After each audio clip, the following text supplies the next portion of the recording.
개인적으로 새로운 체험하는 것을 참 좋아하거든요. 한 분도 고정적인 관점, 아무리 귀한 거라도 그 관점 하나로 세상을 이렇게 전부 다 이리관지하게 해석을 하게 되면 그 시점에는 시원한 거예요. 시원해서 뭐 다 보이는 거예요. 세상에. 사람들의 그 모습 다 보여요. 그런데 그거 하나 계속 갖고 있으면 여기 갇혀있구나 이런 느낌. 사람을 그렇게 해도. 그래서 세상에 아무리 좋은 것도 그게 거기에 갇히게 되면 또 그게 그래서 새로운 체험을 늘 해야 되는 거예요. 홍서영 문학가 가지고 나는 어떤 경험을 하리라고 예상을 전혀 못했거든요. 근데 여러분들을 만나서 제 연구소에 지난 한 5년 동안 연구소에 오는 분들이 매 학기 클래스에 항상 평균적으로 박사들이 5분 정도 돼요. 17, 8명 이렇게 하는데 클래스에. 그래서 나는 대학교하고 대학원 학교에서 교육할 때 그냥 교수하고 학생이잖아요. 근데 내가 시카고 1년 거기 가서 배울 때 클래스에 교수와 교수보다 더 연륜이 있어 보이는 다른 문과 교수나 박사들이 대여섯 명이 있는 거야. 그게 좀 신기한 풍경인 거예요. 그런데 그 담당 교수가 얘기하다가 여기 앉아있는 그 사람들이 언어가 더 들을만 하면은 이 좌중 한 20명 정도 되는 세미나 클래스의 좌중이 교수가 아니라 저쪽에 박사과정생이나 또 다른 학자한테 가는 거예요. 그래서 우리나라 같으면은 선생이 그래도 모든 게 주도권을 갖잖아요. 그거 보고 진짜 이건 뭔가 좀 신선하다. 연구소에서 수업 듣는 분들이 이 동영상 여러분하고 수업하는 걸 좋아했는데 우리 클래스보다 수준이 더 있는 분들이 많은 것 같다 하는 정도로 하여튼 되게 신선한 자극을 받았어요. 숨은 은자들이라고 하나 숨은 기인들이 여러분들한테 참 감사해요. 그리고 이 동영상 이 유튜브를 나이를 먹고 이 폐쇄된 공간에서 사람들한테 내가 비밀스러운 지식을 좀 많이 줬거든요. 그런데 내 기운이 영속적이지 않구나. 내가 조금이라도 더 기운이 있을 때 이 지식을 저장해가지고 사람들한테 그냥 퍼뜨려야 되겠다. 이런 마음으로 시작을 한 거예요. 한 5, 6개월 정도. 올해 처음. 여기서 나온 클래스에 강의를 올리니까 사람들이 다 좋아하는 거예요. 오디푸스 컴플렉스를 어떻게 전했는가가 프로이드 강의 성패의 가장 중요한 열쇠인데 이 클래스에는 그냥 자연스럽게 몇 번 소개한 것 같아서 이거는 나도 행운이고 서로 연관 프로이드가 이제 신경증 전문가예요. 그래서 신경증과 연관된 모든 질문들 이런 것들을 답을 해줬어요. 그다음에 현대 정신분석 가르칠 때는 성격 장애로 고통받는 그 내용들을 현대 정신분석 가르치거든요. 다양한 성격들에 대해서 현대 정신분석 가르치는데 어떤 분이 궁금해가지고 뭘 질문하면은 프로이드와 현대 정신분석을 하면은 대답 못할 것이 없어요. 그분이 모르고 있는 것조차 그냥 이렇게 할 정도로 여러 가지 조언을 줄 수가 있는데 세상에는 궁금한 만큼 없게 되고 들을 준비가 된 만큼 없게 되는 거예요. 모든 사람이 정말 간절히 원하면서도 또 사실은 자기 자신을 아는 걸 두려워하는 사람들이 많아요. 그래서 세상은 묘한 거예요. 인간 심리가 하나로 간단치가 않아요. 그래서 오늘은 한 학기 동안 열심히 들으신 여러분들이 살면서 궁금해할 만한 거 그리고 열심히 수업 들었기 때문에 그 다음에는 뭔가 전해주는 그런 시간. 우리가 프로이드를 배웠잖아요. 근데 그 크로아티아에 스플릿이라는 도시에 안내원이 이게 프로이트예요 이래요. 그러니까 반가워서 가봤더니 그 도시에 프로이트가 1년간 머물었대요. 휴양하면서. 근데 그냥 지나가도 쓰는데 너무 반가워서 내가 밴드에 올리려고 사진을 찍었어요.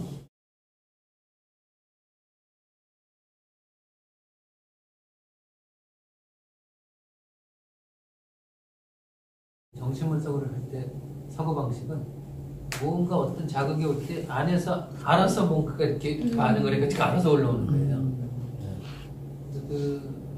그것에 뭐가 있다라고 이제 프로이드가 얘기를 하는 거예요. 프로이드라는 인물도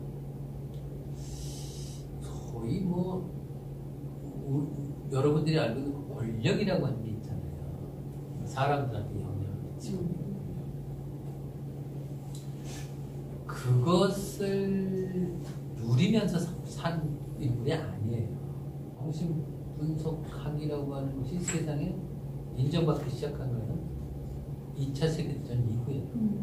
2차 세계대전. 그러니까 프레딩이 죽었잖아요. 39년대에 죽었고. 2차 세계대전 끝난 다음에 대대적으로 죽었죠.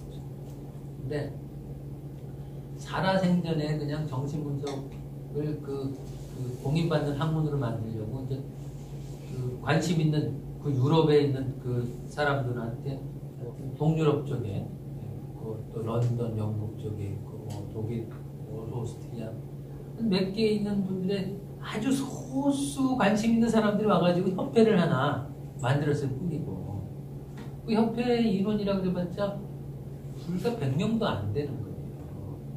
그리고 그 협회 인원의 100명이라고 하는 건 전 세계 이렇게 있어가지고 현실에서 무슨 권력을 누리는 이런 게 전혀 아닌 거예요.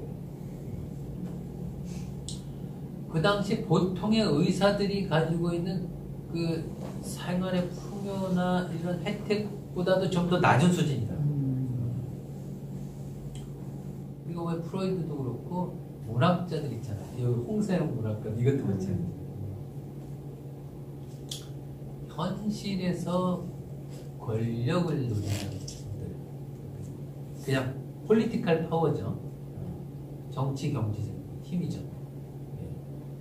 그런 분들은 당대에 있어서는 기운이나 힘이 되게 영향력이 대단히 센데 어떤 정신적인 것에 뭔가 가치와 승부수를 던진 사람, 이런 분들은 제가 보기엔 죽은 다음에 갑자기 그 당대에는 뭐 예술가들도 다 그렇지, 당대에는 전혀 주목받지 못하다가 죽은 다음에 그냥 아주 보편적인 인물을 일으키고 모두 대표적인 거잖아요.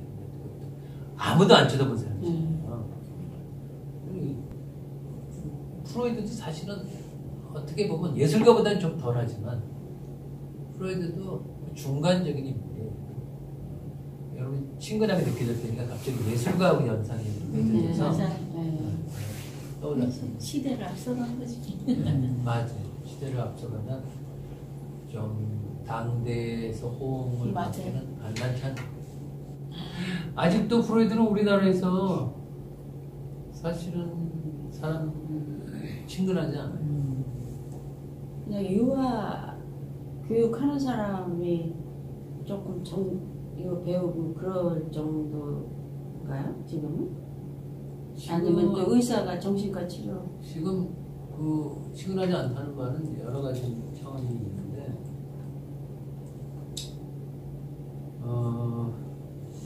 직업적인 활용도는 꽤 높죠. 정신분석학이. 그래갖고 요새 상담사들이 숫자가 되게 많아졌어요. 뭐 2급, 1급, 뭐 상급, 뭐 하여튼 뭐 100만이 넘을 수도 있어요. 이제는 뭐 상담사라는 것이 엄청 많은 사람들이 관찰을 그런 상태인데, 그러니까 그 상담하는데 프로이드가 워낙 중요하다고 하니까 마지못해 이렇게 하는데, 사실은 프로이드가 환영받지 못하는 이유는 가장 베이직한 건 무의식이라고 해요. 사람들이 무의식이라고 하는 것이 낯설어요.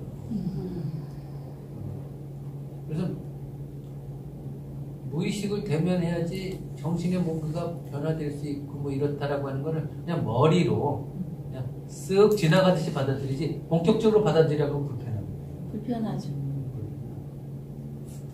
특히 이미 생활에 안주하고 있는 사람들.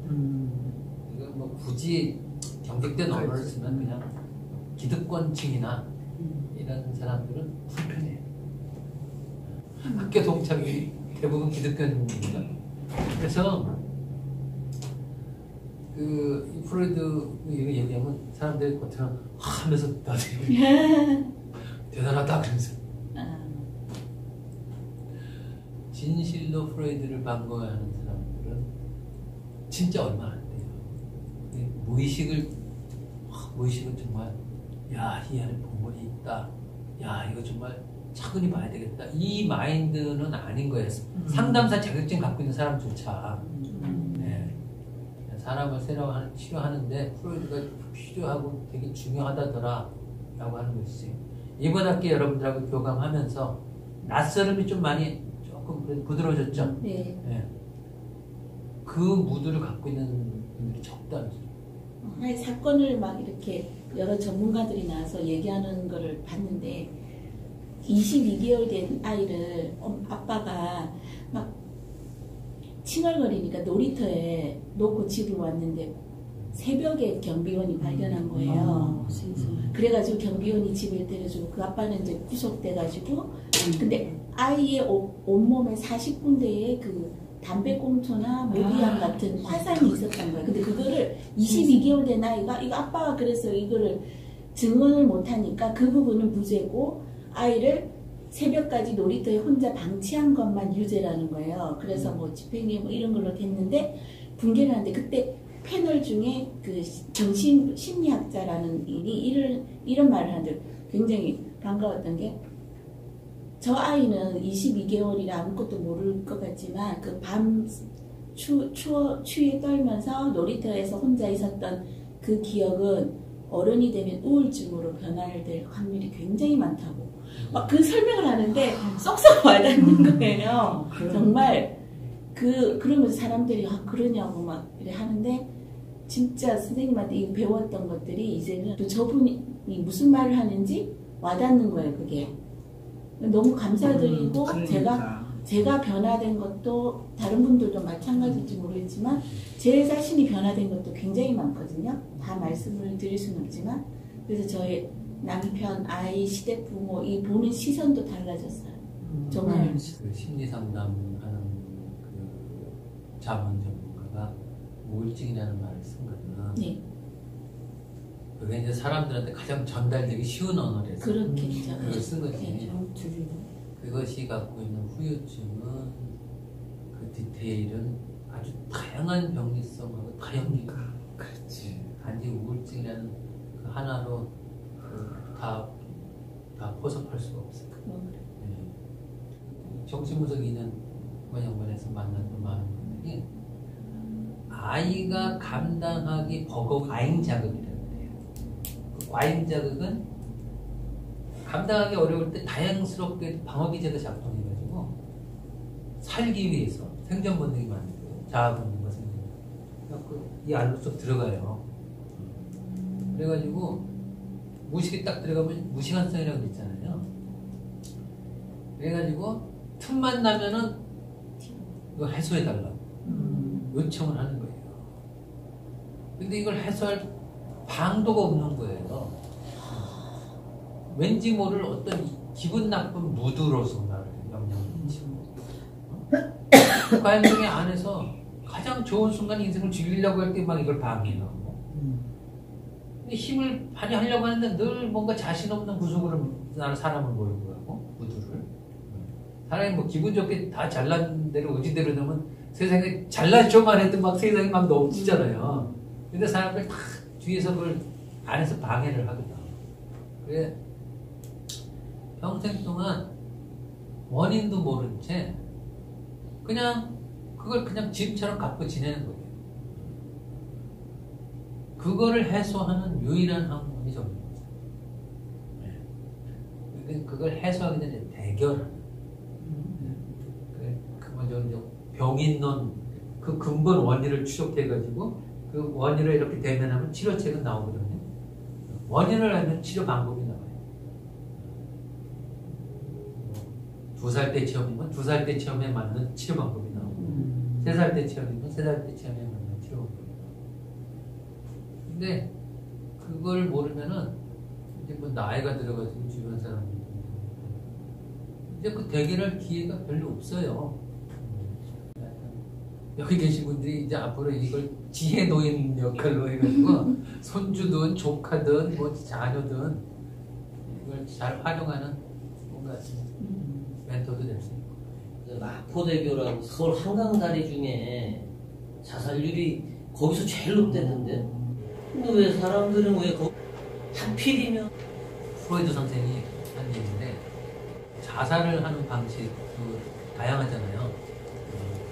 어떤 분은 물에 빠져 자살하는 방법이 있고, 어떤 분은 높은 산에서 거기서 뛰어내릴 수 있고, 어떤 분은 마치 핏줄을 끊는 수도 있고, 방식이 다양해요.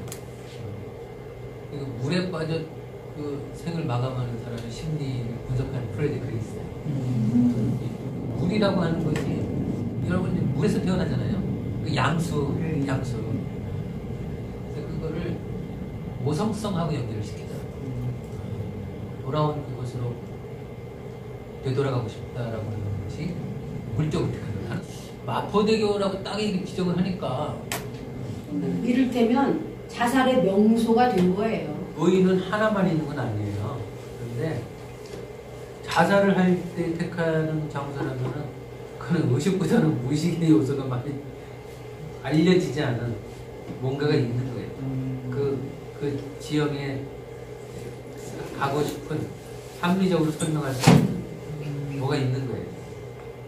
초기 박탈이라고 그러셨잖아요. 자살이 예. 90%가 아기 때부터 1살까지 그때 버림받거나 뭐 사랑을 외면당하 그런 사람들이 죽는 삶의 욕구하고 죽음 욕구가 이 안에서 태어날 때 이렇게 계속 이렇게 하는데 그거를 그 죽음 욕구이라는 걸 다른 말로 얘기하면 되돌아가고 싶은 욕구예요. 태어나고 보니까 불편해. 그래서 나 안전했던 그 엄마 뱃속으로 되돌아가고 싶어 이런 거예요. 그걸 또 다른 말로 얘기하면 불편한 고통 자극 없는 곳으로 되돌아가고 싶어 이런 거예요. 그거를 처음에 생명욕동은 새로운 자극에 대해서 기분 좋은 거 또 맛보고 싶어 이런 거라고. 그래서 되돌아가고 싶어 하고 맛보고 싶어 이것을 초기에 정돈해주는 그 역할은 엄마가 하는 거예요. 첫 1년 동안 엄마가 좋은 경험을 이렇게 주면은 죽음 욕동이 이제 불안을 갖다가 중화가 돼요. 그래갖고 삶 욕동이 이렇게 우세하게 되는데 그게 초기에 안 되면은 삶 욕동이 얼어붙고 죽음 욕동조차 사실은 바깥으로 표출이 돼야 되는데 그 공격성으로 날 좀 어떻게 해줘라고 그러니까 막 악을 쓰잖아. 그랬을 때 엄마가 그거를 잠재워줘야 되는데 악을 써도 소용없다 이 정도가 딱 되면 어떻게 되냐 안으로 들어갔거든. 무시로 들어가면 평생 동안 기회를 엿보게 돼요. 그게 하여튼 외모가 화려한 여성 중에 싸나운 여성 중에 그 남자들 어떻게 알아? 근데 막상 그럴 때 보면 막 죽은 너 임자 만났다 이래서 그런 경우도 많아.